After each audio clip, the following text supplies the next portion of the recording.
How are we increasing middle-class incomes and middle-class wages? If we're not talking about that, then we are talking about the wrong thing. The president may be trying to change the subject, but for now, unfortunately, it looks like he is talking to himself. Back with us, Bill Press and Jason Johnson. Bill, even Obama is talking about middle-class wages, not working-class, $7.25 wages. Will these protests at all change the conversation in Washington? I think they will. I think this is a very, very important movement. These are some of the most exploited workers in this country. There are millions of them. And by my calculation, first of all, not all of them are making minimum wage. Those that are making minimum wage are still only pulling down $15,000 a year. The poverty rate in this country for a family of four is $23,000. So these people who are working full-time at these fast food places are still living in poverty. That's an outrage. I'm glad they're raising this issue, and I think they're very effectively doing it by one-day strikes in certain cities at a time. I think it's going to make a big difference.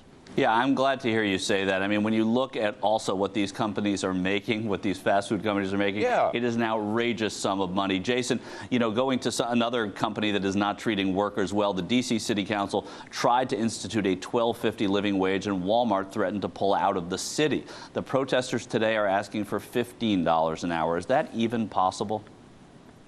It's possible, but, you know, all of this really speaks to is we're dealing with the sickness and we're not dealing with the disease, okay? Because you can increase minimum wage all you want. What is actually equally and sometimes more important is access to health care and access to affordable public transportation and access to child care. Those are the reasons why we keep having to argue for higher minimum wages. And so I think in a lot of instances, while I think it's important that people are walking off the job to protest these wages, if we could get some real infrastructure done, if we could get something where you can get to and from your job without having to spend $30 a week or $50 a week on gas, it would be a much easier problem for us to solve.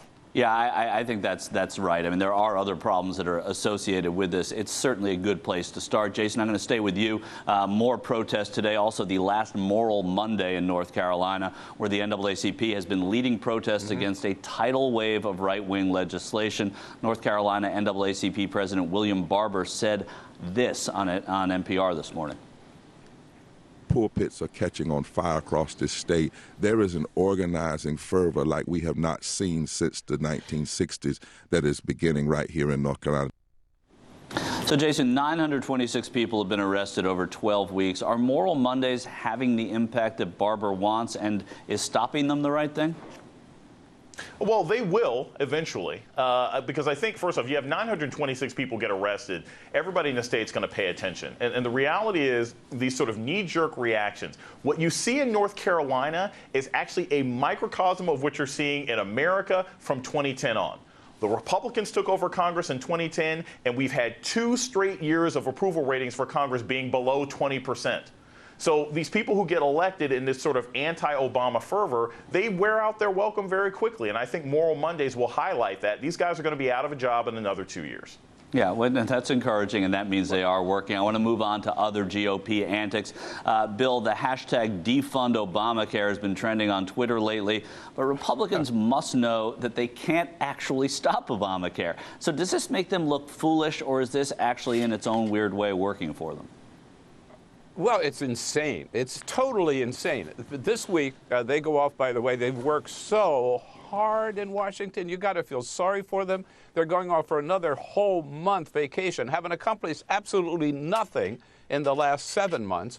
And before they leave, they're going to vote to repeal Obamacare again by somebody's count for the 40th time, Michael. And you have a parallel universe. At the same time, California, New York, and Maryland have announced they're going ahead now offering health insurance under Obamacare to people who don't get it at their workplace for the lowest insurance premiums ever. So while more and more Americans are benefiting from Obamacare, these insane Republicans are still trying to repeal it. It ain't going to happen. Obamacare is here to stay.